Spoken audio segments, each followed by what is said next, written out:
Halli Casser-Jayne Show. Let's talk. And I am Halli Casser-Jayne. Welcome to my listeners in the United States and around the world. Tune in to the Halli Casser-Jayne Show at hallicasserjayne.com. This week on the Halli Casser-Jayne Show, we take a look at the hell that is the ongoing war in Syria, and a look at a little-known story of women spies in World War I.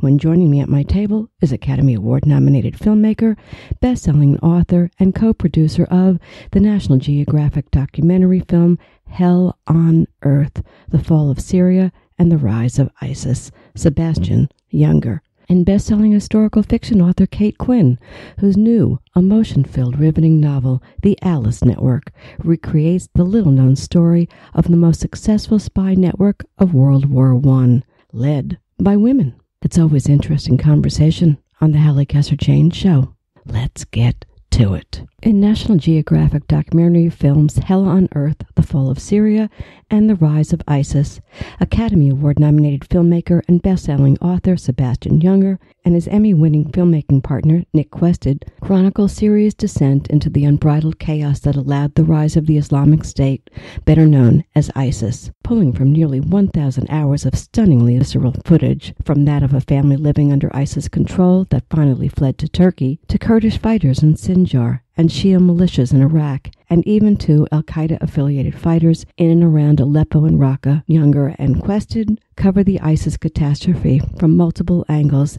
and feature interviews with top experts from around the world. Consequently, the filmmakers capture the Syrian war's harrowing carnage, political and social consequences, and most importantly, its human toll, while painting an alarming picture of the West's role in the creation of ISIS. Hell on Earth, The Fall of Syria and the Rise of ISIS has been released theatrically in New York and LA and is airing globally on National Geographic Channel. Sebastian Junger is the New York Times #1 best-selling author of The Perfect Storm. As an award-winning journalist, a contributing editor to Vanity Fair, and special correspondent ABC News, he has covered major international news stories around the world and has received both a National Magazine Award and a Peabody Award. Let's talk. Heart-wrenching, gut-wrenching, informative, exasperating, painful, hopeless, hopeful, devastating. I got to tell you, I watched your film yesterday, Sebastian, and those were some of my thoughts, some of my feelings. I was wondering what you were feeling making this film. Oh, it was heartbreaking to make it. I mean, we wanted to explain how the Civil War worked, like why it started, why it gathered strength, and then how ISIS came out of that. But of course, we wanted to tell a human story as well, and that was the story of this refugee family that was in a town controlled by ISIS, and they self-documented. They videotaped their own lives under ISIS, their decision to try to escape, their terrifying dash through ISIS territory. If they'd been discovered, they would have been killed, but they made it through an ISIS checkpoint and hiding in the back of a truck. They filmed all of this and made it to Turkey. And you know, these they had young children, and you know, your heart just breaks for them. And there's so many, hundreds of thousands of people just like this family. Absolutely, yeah. Who are suffering. You know, this whole thing to me is so crazy, and I'm going to tell you why in a minute. But before we get to why I think it's really crazy, it's this. How do we get from Bashar al-Assad being the darling of the American elite, dinners with the Kerrys, a frothy piece on Mrs. al-Assad in Vogue, right, to this guy slaughtering 400,000 people? More than half of Syrians have been displaced. How did this happen? Well, America has supported or been friendly with plenty of dictators, and he's a dictator. And on the spectrum, he was sort of in the middle. He wasn't a particularly nice one, but he wasn't particularly violent or repressive. And so, yeah, he had diplomatic relations with the U.S. And then the Civil War started. The Arab Spring came to Syria. He put it down brutally. I mean, he met civilians in the streets with machine gun fire. And eventually it became a civil war. That's what happens. And when you meet protests with violence like that. And he just kept doubling down on violence. And I think he decided he couldn't have survived a reform process, so he had to just keep using violence to stay in power. And then eventually Russia came to his aid. It's an absolutely disgusting story of greed and power. Yeah, with a father who was also greedy for power, as these dictators in the Middle East seem to be. I started to say before, I'm going to say it now. I think this has been a very badly reported war, but not because the journalists are not reporting it, but it keeps getting lost kind of in, the crazy of our media, overload of information today. Don't you think that's true? Yeah, I mean, it's been going on for a while, obviously, but in the Donald Trump era, honestly, the press has so much work to do every day, just sort of keeping up with really the political chaos coming out of the White House, coming out of Washington. So, yeah, it does get lost, and it's a country very far away, far away from the concerns of most Americans. I mean, I kind of understand it, but it is the tragedy of our generation. 400,000 Syrians have been killed, almost all civilians. And the equivalent in this country, the equivalent casualty rate in this country would be 7 or 8 million Americans. That's the scale of the civil war in that country. Right. It defies understanding in some ways.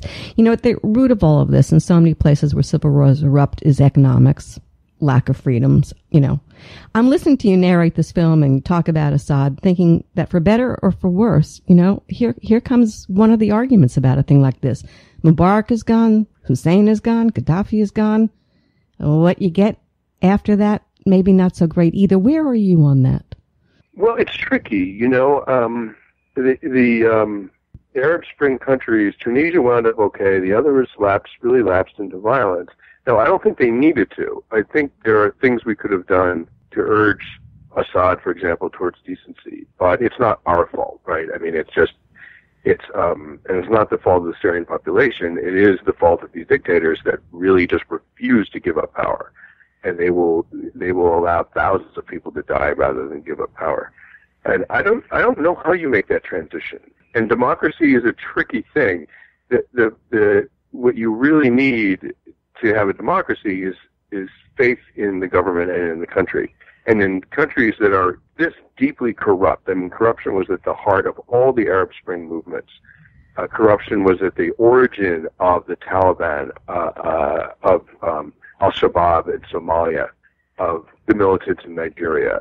And really, if you want to stop terrorism, you really have to tackle corruption in the world. And if you do that, then you sort of crack the door open for the beginning of democracy. But it's a generational struggle. I mean, that's going to take a very long time. Yeah, we're going to talk about that too. But I'm not sure that I totally agree with you that it's not partly our fault, because there's a moral high ground at some point. There's a responsibility when you're at the top of the heap, no? Well, of course, but they are sovereign countries. So, Obama said all the right things about rule of law and respecting human rights, and Assad must go. He said all of those things. The only thing he could have done was simply invade and try to impose a democracy, which obviously the last time we tried that didn't work very well. So it's tricky. It's a very tricky calculation. And having been on the ground there, as you know it, this one is trickier than most. This one really is like a magnet. It brought every horrible human being that's at the top of the heap into this thing. You got the Russians in there and Hezbollah, and everybody is there. Like, what's the story with that? Yeah. Right? Hard to. Yeah. Well, yeah. It's at this. Syria is an extremely important strategic country right in the heart of the Middle East, and some very, very big players are involved: Russia, the United States, Iran, some of the Gulf states, and it's a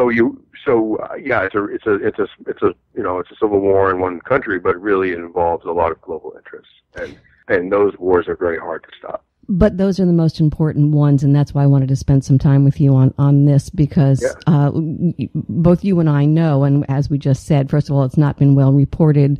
It hasn't filtered to the top of the chain of what's important to be really looking at. It has these brief moments, like when Trump went in a couple of months ago or a month ago, however long it is. Gosh, with Trump, it seems like we've been here forever, right? Oh my God! But the fall of Iraq, the rise of ISIS, we have to talk about that, because that is core at this, because it's not just Assad at this point. Yeah, I mean, if you want to sort of track the rise of ISIS, I mean, first of all, one of the points we make in the film is that when countries languish in chaos, for too long, it breeds radicalism. I mean, it really can breed a sort of violent extremist radical ideology. It happened in Afghanistan with the Taliban. It happened with the Shabab. It's happened in Syria with ISIS.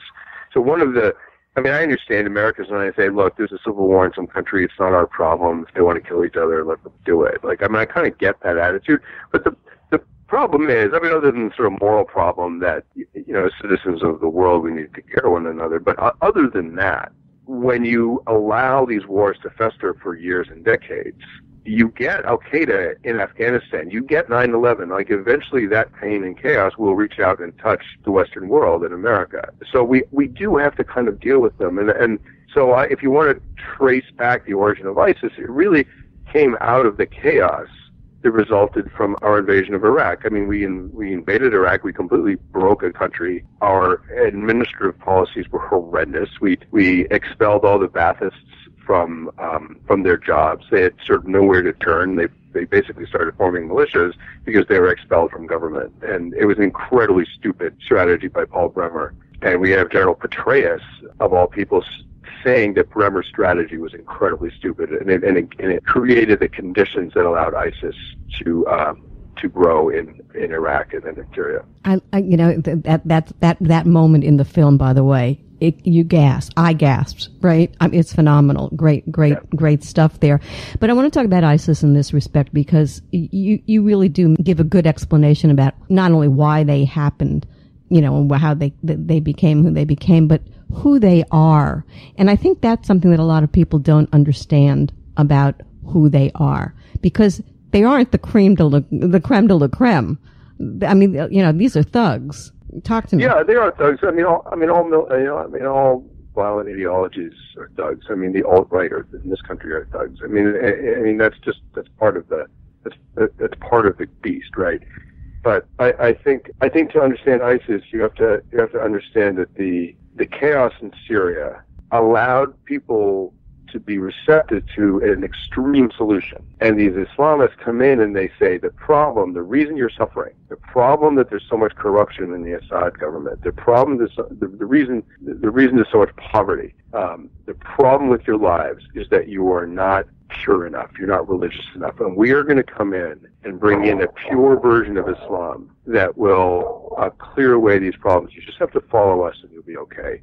And if people are desperate enough, and when I was in Afghanistan in the 90s, they were desperate enough, they will follow a radical sect that they otherwise would be unsympathetic to, but it's a way of alleviating the stress in their lives. They'll do it. But you also point this out, and I thought this was very smart on your part. You point out the fact that they are also the masters of PR, even better than Donald Trump, and they play it. They are. That's just part of the reality of the world today, that any political movement has to be very adept at social media and creating propaganda. And yes, our president is, of course, and so is ISIS. And that allowed them to reach teenagers and young people in Europe, people born in Europe with roots, family roots in the Islamic world, and allowed ISIS to reach those people and enlist their support, both in their home countries and as recruits to fight the war in Syria. So, 2011, the president at the time, Barack Obama, draws his line in the sand, and then he allows Assad to step over the line with no consequence. Pivotal?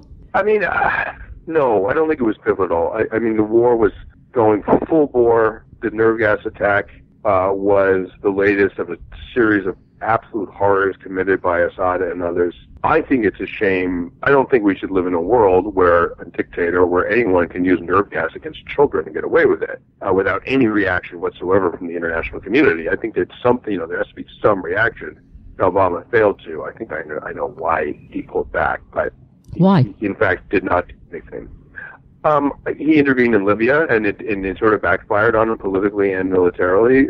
America was extricating itself from two long wars that the public definitely had lost. That had lost a lot of support in the American public, and I think he saw Syria as a possible quagmire. That said, the truth is, as we saw with Donald Trump, you can fire 59 cruise missiles at something and not get yourself into a war. It is possible to do it, and I think it's okay for me to confess I did not vote for Donald Trump, and I am in disagreement with him on almost all of his policies. But I got to say, when he reacted to the nerve gas attack with a missile strike, I thought, well, I'm glad something happened. We don't want to live in a world where that elicits no reaction whatsoever from anybody. Well, I would say I'm on the same page with you exactly, which is why I'm bringing it up. But my argument with Obama at the time was he was so not sure-footed in all of this. Yes, here's the line. No, I'm pulling back. Idiotic, not presional, and left, himself wide open. I want to give you kudos for some extraordinary footage in this film. I know how hard you two worked on this thing through exclusive interviews with activists, journalists, diplomats, human rights workers, politicians, ordinary citizens. I mean, you give the best account I've seen so far of war-torn Syria. And you speak to Kurdish fighters and Shia militias and even to Al-Qaeda affiliated fighters in and around Aleppo and Raqqa. Kudos again. And that family that you followed. I want to talk about them because I was a war correspondent, I don't know if you know that, in Salvador, Nicaragua, and all that during the 70s. Oh, no, I didn't all right, know that. so wow. Okay. All right, so been there, done that, understand the covering of this kind of stuff, and I want to talk to you about the children because that disturbed me in this respect, and it always does, and I always want to punctuate it, and that's this: that all of Syria's kids are being forced to live under this. Oh my God, right? I mean, bombs, flying away. Here's my thought, though. Why do people keep bringing their kids? Did you ask anybody this? I mean, this one man that has a house full of toddlers, and I'm saying, what are you doing here? You're putting these children in... I'm sorry, why do people keep having children? Okay, we're breaking it. Why do people keep having children and bringing children into this madness? That just, I found so disturbing, disturbing. Well, I mean, the children in that family were born before the war started, or most of them were. I don't think there's easily available birth control in Syria. I mean, and they're poor, and poor people often have a very high fertility rate. So I mean, I think that happens the world over. These people just happen to be in a war zone. But it wasn't just that family, but you see it on the streets too. I mean, you just see thousands of little kids running around, and you just go, "Oh my God!" But it says something. Here's what I want to say about that. It gives hope. It means that at the core of people who are living in these dire circumstances, they still live. They still have hope. There's still a tomorrow for them. I found that fascinating in watching your film. Yeah, I mean, humans sort of have to have hope. I mean, that's a sort of prerequisite for survival. And so, I think even in sort of evolutionary terms, humans are wired to be optimistic as a survival strategy, and sometimes it works. And so, yeah, that is a very profound thing. That even in war zones, people will have families. Exactly. And I think it's because you're having lived it, and you've lived it, we both have lived it, so we know how life goes on. It's extraordinary. Yeah. But the other thing is the faces on these kids when you see them, some of the footage on the street and stuff like that. I mean, there's a blankness to them. There's a zombie quality even, until they totally break. It's like they go from zombie to break if they see something so horrific. Yeah. And there's no in between.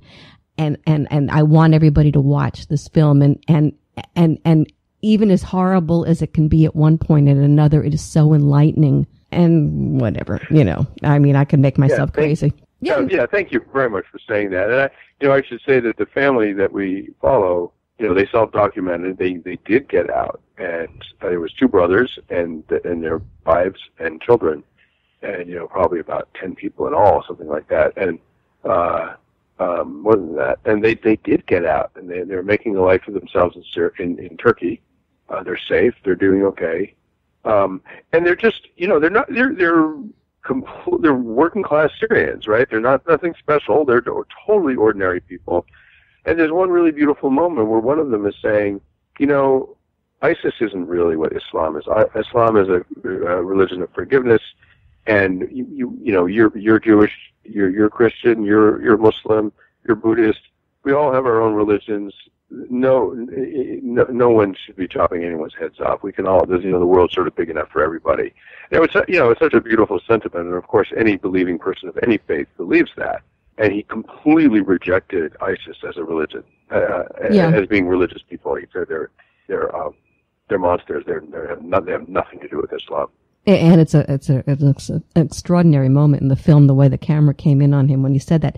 You also point something out that you've got an interesting head, you and your business partner, the way you looked at all of this, I gotta say. It's it's true. You say America killed more Germans than ISIS has killed people, or Assad his own. There's Abu Ghraib prison and how American soldiers humiliated their enemy. The French national anthem actually has crazy words like "May impure blood water our fields." You say we all demonize the enemy. We're all nuts. What?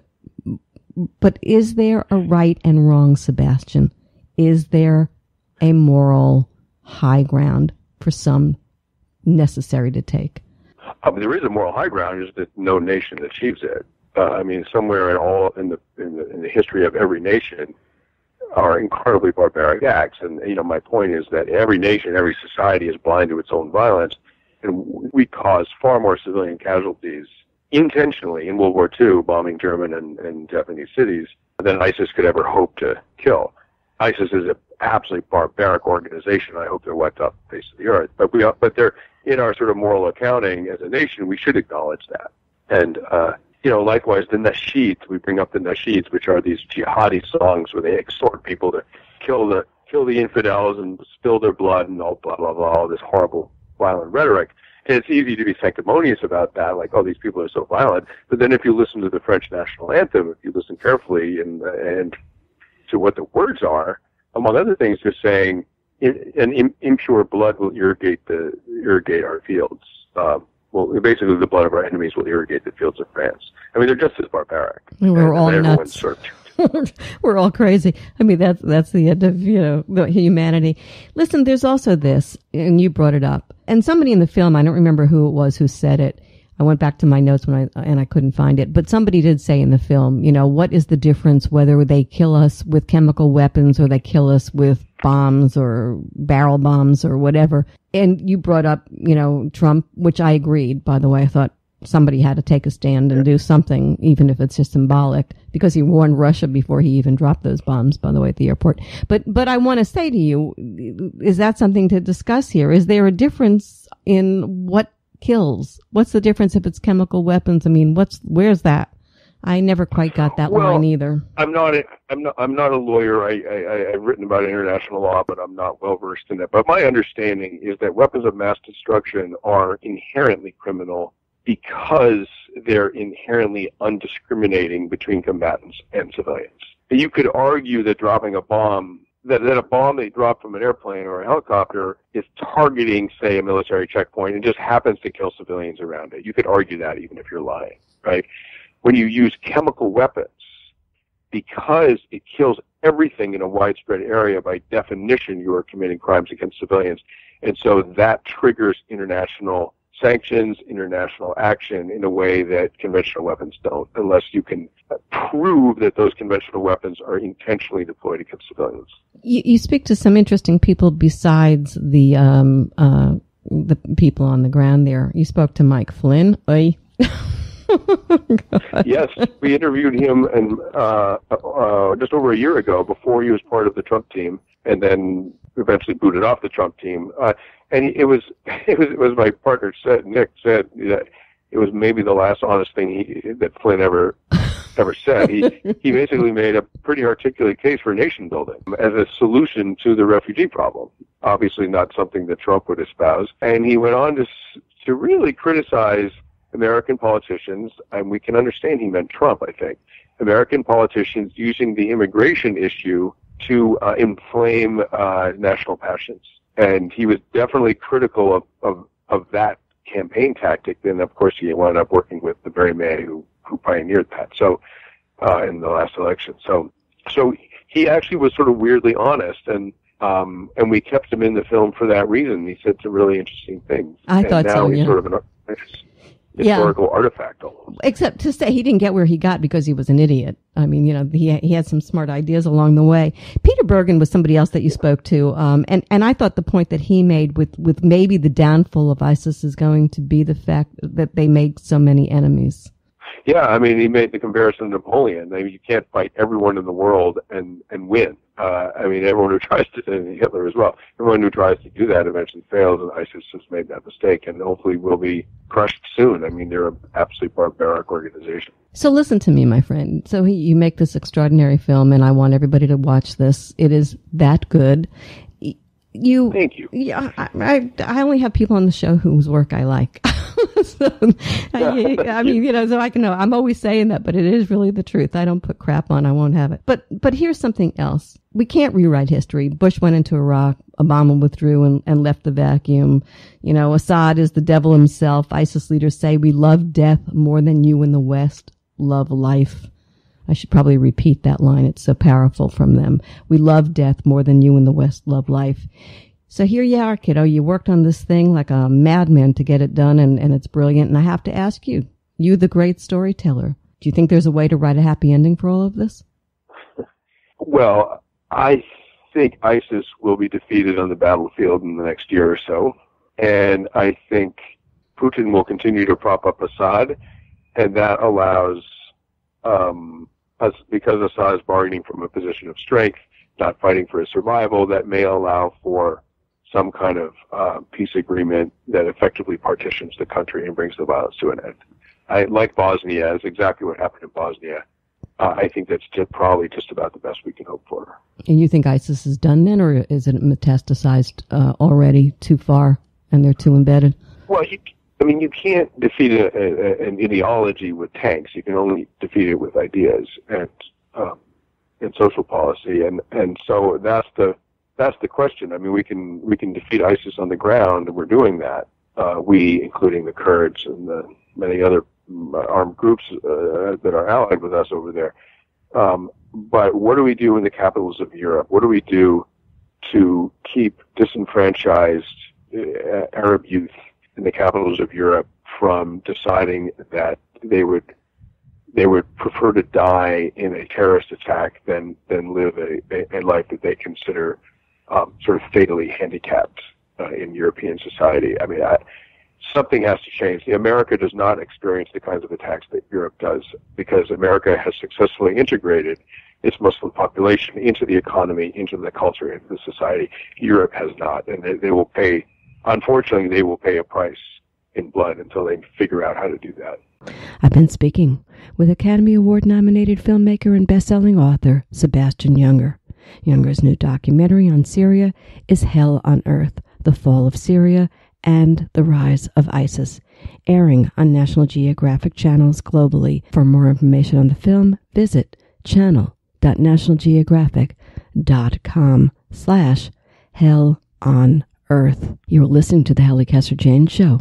My guests today are Sebastian Junger. His film is National Geographic documentary films Hell on Earth, The Fall of Syria, and the Rise of ISIS, and best-selling author Kate Quinn, whose new book is The Alice Network. Tune in to the Halli Casser-Jayne Show at hallicasserjayne.com. We'll be back in a minute. Stay with us. A message from the American Podcast Council. Hey, everybody, gather around the piano. All right. Boy. Hey, what you listening to? Podcasts. How can I listen to podcasts? Here, let me show you real fast. It's easier than baking a cake. Well, I should hope so. Hey, there's nothing on earth like a genuine, bona fide, electrified 3-part podcast. Yeah? That's right. And it seems today, in our troubled world, most people don't know what a podcast is. No! It's true, but you know. Got one in your ear right now. Sure do. So please, help me out. Show your friends and neighbors how to cast a pod. Okay. Then tell the world about your favorite show using #tripod. That's TRYPOD with a capital T and that rhymes with P, and you know what that stands for. Podcast. #tripod. That's TRY pod. In a startling, emotion-filled, powerful novel filled with daring and intrigue, best-selling historical fiction writer Kate Quinn hits a home run with her new book, The Alice Network, when she recreates the little-known story of the most successful spy network of World War I, the Alice Network, run by a woman named Louise Bettines, codenamed Alice, the Queen of Spies. Louise managed more than 80 agents through German-occupied France, traveling from Belgium to Holland and back. The Alice Network's agents smuggling coded messages inside umbrella staffs, slid into shoe heels, or wrapped around hairpins. Quinn's book opens in the chaotic aftermath of World War II, with American college girl Charlie St. Clair, pregnant, unmarried, and on the verge of being thrown out of her very proper family. To make matters worse, her beloved cousin Rose hasn't been heard of in over 2 years and is feared dead after disappearing in Nazi-occupied France. Charlie wants answers, clinging to the desperate hope that Rose might still be alive. So when Charlie's parents banish her to Europe to have her little problem taken care of, she breaks free of her mother's stifling oversight and heads to London, determined to find out what happened to the cousin she loved like a sister. Flashback to 1915, and readers will find themselves a year into the Great War and introduced to 19-year-old Eve Gardner. Overlooked and underestimated because of her stutter, Eve burns to join the fight against the Germans and unexpectedly gets her chance when she's recruited to work as a spy.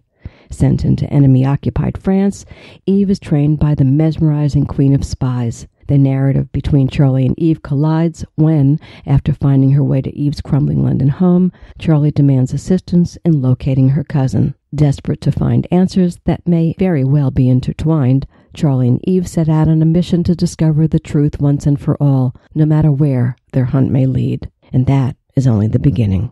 Let's talk. Kate. Wow. You've hit a home run with this one. I have to tell you that. And that is the truth. The Alice Network, fabulous. And here's why I so love this book. No sparse writing, sheer poetry. No containment of emotion.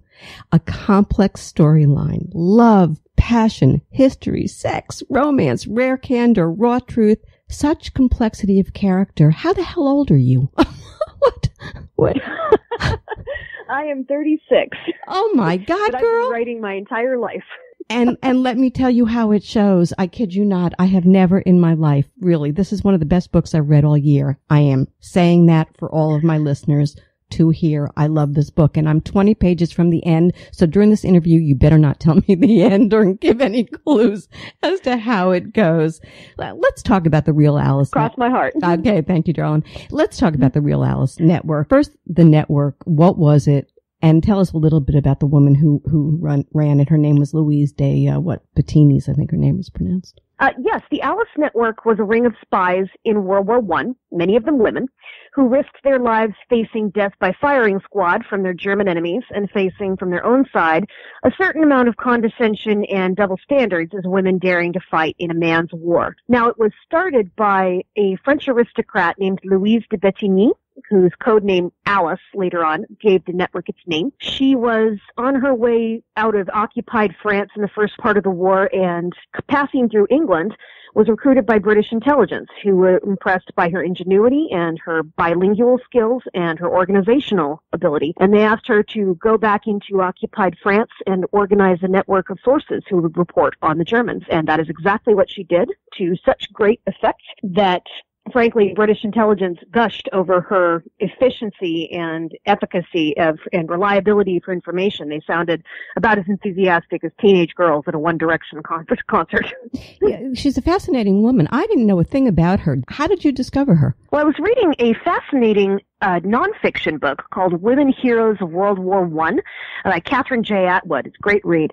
And it had so many stories of women I had never heard of, and women doing all kinds of things besides just the expected role in a war of being a nurse. And among that was Louise's story, and that was the one that really called out to me and begged to be told.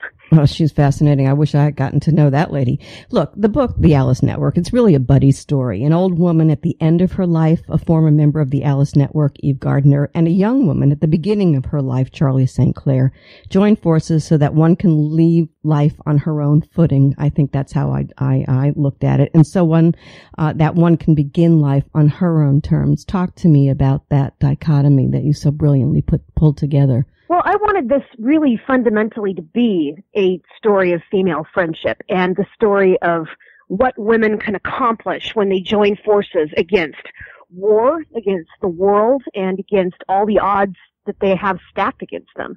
I mean, this is a story to me, and I hope it is to everyone else too, of women who will not be beaten. Yeah, I like that story a lot. Maybe that's why I related. Let's talk about women as heroines. There are male characters in the book, some good, some evil, but the one thing that your male characters are in juxtaposition to your female characters is they're weak men. They're flawed. The women are the stronger sex in your book. True to life, my dear, by the way, I might say, when women are not often given that due. The other side of that is to not make your heroines they can be flawed, but not make them look flawed or caricatured. I guess that's a better word.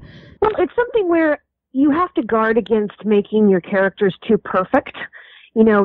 All characters need flaws, and they need to be flaws that they must overcome in order to complete whatever journey they're on. So the idea here was that both my women, who originally when they meet have so little in common, that they will discover they each have something to learn from the other, and they will discover that they need each other in order to finish the story of what is happening. And the men in their lives are also there, to help with that story too. But it is fundamentally the two ladies who have to carry things to the bitter end. Do you like writing women or men better, or different? I love both, to be honest. I have written from both male and female points of view in all my books. This is an all-female point of view in this one, but generally I like a mix, and that's why I did include the male characters as well, because it is their side of the war as well, since one of the other themes I tried to explore was the damage that war's aftermath has, not just on wounded civilians but also former soldiers. So having the men in there allowed me to get the battle side perspective, men trying to recover from war or trying to join it or trying to be part of it, and then women who are a bit more on the fringes because of their sex, but have their own roles to play and their fights to win. I think that women as heroines and men as heroines within the confines of war are different and need to be treated somewhat differently, or will be treated somewhat differently in the approach of writing, because we don't have women in those roles. Maybe in the Bible you go back to Deborah or whatever, but along the years, we only have so few women to reflect on that, which is one of the reasons I loved the fact that you uncovered this heroine from World War I. Any thoughts on that? Well, one of the crucial ways in which war is different for men and women is that for women, war becomes an opportunity, or it can. And that's because when you have a war, suddenly doors open for women in ways that they don't in ordinary life. And there certainly isn't a justification for war, but it has definitely helped in the advancement for female rights because, for example, in wartime, careers open up to women because they have to fill the workforce, which has been emptied by men leaving to fight. It means that women in war zones who are suddenly looking at invaders on their doorsteps may face some terrible decisions, but it also may bring them opportunities to step into their own in ways that would never happen if they had lived their entire lives in peace. Now, this is very much a double-edged sword, but we can't deny that wartime for women brings chances that peace does not. And both my women here revel in that to some degree. I mean, my heroine named Eve, who is part of the Alice Network, she works as a clerk. She's bored to death by her job. She has bosses who think she's dumb, and she really wishes she had something more fulfilling. And even though spying is nerve-wracking and has its own boring parts, maintaining her cover and keeping her head down, and she lives in a war zone and there's very little to eat and the strain is incredible, but at the same time, she's coming into her own and she knows it, and she's good at this job and she knows that. And that is something she glories in. I'm going to go back to that in a second because I'm going to tell you something. But I was thinking while reading the Alice Network, why do some books hit readers to the heart, and other books, equally well written, with great storylines, don't quite get you there? I'm sure there are some books that you've read that did zero for you, that others, were said they were left emotionally drained. What do you think it is that you can give to a reader to capture them? I think that for historicals especially, the key that I look for as a hook is a way to underline a parallel between a historical woman's experience and our own experience. And if there's anything I hope people do take away from this book, it's that you can see, hopefully, that both my heroines, one in the late 40s and one in 1915, are facing some of the same problems and in their own way are fighting for independence and control over their futures, over their incomes, their job opportunities, their bodies, their money. And they are fighting in many ways against people or governments or simply mindsets that think they do not have rights over those things. And this is something very much, I think, that modern women can connect with and will hopefully see the parallels from the past in their own lives. And I think that's where history comes alive to people, and that's when a book about the past suddenly becomes very of the present. Well, what's interesting to me is that in the Alice Network, you convey the many stages of a woman's emotional life. Charlie is she's the young one. She's a reflection to Eve of what she might have been or could have been or what have you. And Charlie, she's for Eve, perhaps a cautionary tale on the one hand, but an inspiration on the other. And you know what I love about that, Kate? I mean, I love how young women and seasoned women can contribute so much to each other's lives. Yes, I love that too. And I really saw this as a female friendship story above anything else because and it's even in two parts. Charlie as her missing cousin, who was like a sister to her growing up. And you see how important that friendship was and how it shaped her into the person she is now and why she cannot let this hunt go, that her cousin might be alive. And then on Eve's side, you have her working for the Queen of Spies, who's this wonderfully experienced and woman with all kinds of ways in which to help her grow up and to help her see the world in a different light. And the friendship between them is extremely real and solid, too. And then in the current plot line, you have Charlie and Eve together, and that doesn't start as a friendship because they have nothing in common. They're different nationalities, different ages, different social backgrounds. They don't seem to have anything in common, yet they get closer and they realize they do have something to teach each other, and they do have ways in which each will rely on the other if they're hoping to get their goal, their common goal, and their common enemy accomplished and defeated. Was there something personal for you in exploring women's friendship? Well, I've been lucky enough to have wonderful female friends, and I rely on them every day. They're fellow writers of mine who are critique partners and beta readers who we have an extremely intellectual connection, and we're fantastic friends who can laugh our heads off at anything. And it's a hugely rich part of my life. And it's the kind of thing I'd like to highlight, since there is a certain tendency in pop culture to say that female friendships are backstabby or that they are full of catfighting. And really, I think women can be absolutely as, solid and, devoted in their friendships to each other as men can. And what is better than a war to forge those bonds? Fear, so much fear in this story. But it was interesting to me that spying isn't what was fear-laden nearly so much as the day-to-day fear that comes with the character's emotional relationships. After all, the spies, as Eve said, your character, she was made for her work. Can you speak to that? It is interesting. Well, the thing about spying is that it's not particularly glamorous, despite what Hollywood would have us think. Real spying is a lot of keeping your head down, keeping your cover intact, trying not to be noticed. Then there's just the daily dangers of being in a war zone, which are the simple things that all the populace face, not even just you as a spy. Surviving on, limited rations and trying not to get your head kicked in by Germans who decide that, they're going to have a little fun with you just because they're in a bad mood and you're there. And these things all contribute to a tremendously grueling experience. And so I really concluded that the thing that would make a spy successful of either sex would be not so much the flashy kind of courage where you're working yourself up for one mission, but a grueling endurance. You need to be able to endure that level of stress every day, over and over and over, and to keep doing it. And that takes a very different kind of personality, and it's one that I admired tremendously because it's tremendously grueling, and I can't imagine the impact it had on people afterward. It's 100% of the time being mindful, right? Hard work. Yes. Really hard work. The villain of your story, besides the Germans, is René Bordelon, a man some might call a war profiteer and informer, but others might identify as someone just trying to get by in occupied France. Again, a complex character that might have easily come off as a caricature. He doesn't. But tell us about sex. I want to talk sex. I want to talk about that because women, we think we've come a long way, baby. I'm not sure that we have. You know, women who sleep around are still somewhat considered in these times, you know, sluts. Back then, women spies. Oh, of course. Well, a lot of people would say that isn't true, but you and I both know it is. We won't tell anybody.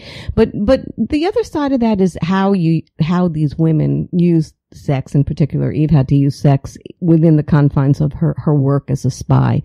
And I think you handled that brilliantly. Talk to me a little bit about that. Well, sex in a war zone is always complicated, and the whole idea of collaborators is something that's very loaded.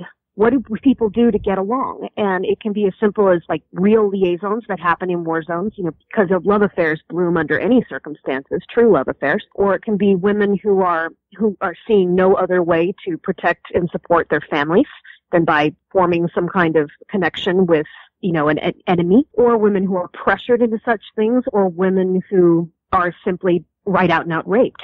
And these are all terrible things, and yet, or they, you know, on the other end of the spectrum, perhaps not so terrible, but the women can be painted with the same brush and the same title, which is that you're a collaborator, you're a whore because you went with the enemy. And in a sense, it almost didn't matter what your reasons were or what happened. You could be condemned for it by your neighbors. So you're not even facing your own, you know, your invaders, you're also facing your own people as enemies. And that's why it's hard to be a woman in a war zone. Now, for Eve, she has the choice in this book to sleep with her employer because it will offer her a chance to continue her work and to get really good information. And she weighs that, and she decides she will do it. She doesn't want to, but she wants to do her job. And when it's a question of quit this job where the work is necessary or do something distasteful but profitable for her work, then she decides she's just going to bite the bullet and do it. And yet at the same time, she knows she needs to keep that decision private because, again, you know, spying not being a glamorous thing, it was rather looked down on, a little distasteful, dishonorable at this point in history. And women spies especially came under a real double standard because it was seen that if they were compromising their honor to spy, they had better not compromise their honor in any other ways. And I'd run across these notes from men in British intelligence saying very queasily things like, oh, you know, no, our spies are ladies. They would never cross those lines. And the ladies on the ground, like Eve, probably are making more realistically informed decisions rather than drawing a blanket line about what will and will not be done. But they would have known that if they get caught doing that, if their superiors find out, there's a real possibility they could be recalled home in disgrace because it was seen that if a woman had surrendered her virtues, surely her patriotism couldn't be that far behind. So they had to rely on each other, and I did find evidence that they did rely on each other. They supported each other and quietly helped each other when these problems came up. But they certainly did not try to rely on their chain of command to do so. You know, it's interesting to me, you know, the old line, you have to think like a man to be in a man's world. And you know what I have to say about that? I think that men think like men and women think like men and women all the time. I think we are a duality, and I think that men are somewhat more simple than we are. And I think that's important. I want to talk to you about the Lagonda, the roadster, the car in this. To me, it's a character. And I wondered why you so attached yourself to this car. I want one of these. I mean, I had never heard of it. I don't know why, but, I went looking up, and oh my God. Is it a character to you? Does it symbolize something? Yes, it is. Yes, it is. And it's a character because I knew this was going to be a road trip book. And as we all know from the best movies, the best road trips happen in classic convertibles. So I had to have a really good car for them to swan around in and a reason to have it. And so I did some research on some classic cars, and I came across a picture of a 38 dark blue Lagonda, and I loved that car. It was perfect. And I did have fun making that car a bit of a character. And I was lucky enough, I have a writing friend whose husband has what I'd call a dream job. He's a private mechanic to a very old millionaire who has a classic car collection. And my friend was able to set me up with a date to see the collection and to walk around and get some questions answered. So I was able to see these cars that are so beautiful and that have so much history. And it's really something to sit in a seat and look at the radio and think Churchill's speeches came out of that radio. It's really something to make you think. And I loved that, every minute of it. And I won't spoil anything for you, but you will see a car at the very end of the book once you get there, which is a classic silver Bentley. And you should know that I sat in that exact car, and I knew at that moment that it would have to have a cameo. So it does. Oh, I can't wait because when I get off the phone with you, honey, I'm going to finish the book. I got another interview at 4:30. That's how addicted I am to this damn book of yours. It's been, and I'm going to Europe, and I'm reading instead of doing what I should be doing. Listen to me, a quote. There are two kinds of flowers when it comes to women. The kind that sit safe in beautiful vase, or the kind that survive in any conditions, even in evil. Talk to me. Well, I was working in the poet Baudelaire quite a bit. It's a French poet whose monumental work of poetry is The Flowers of Evil, the Fleur de Mal. And I like Baudelaire a lot, and it was fun. I liked the poetry. I liked weaving it in, and my villain likes to quote it, so my heroine is not very fond of Baudelaire. But I liked the idea of the flowers of evil as an image, and I thought, since I already had my female spies, one of whom has a code name of Marguerite, which is French for Daisy, and one of whom has a code name of Violette, like violets, and one of whom has a nickname of Lily. And I thought I'd like to underline that, and especially considering that even in the other timeline, Charlie's cousin she's looking for is Rose. So I liked the image of women as flowers because the idea is that flowers are fragile, but really a lot of flowers are very tough. They have thorns that you don't see, or they have very deep roots that are hard to pull up, or they are really they will surprise you.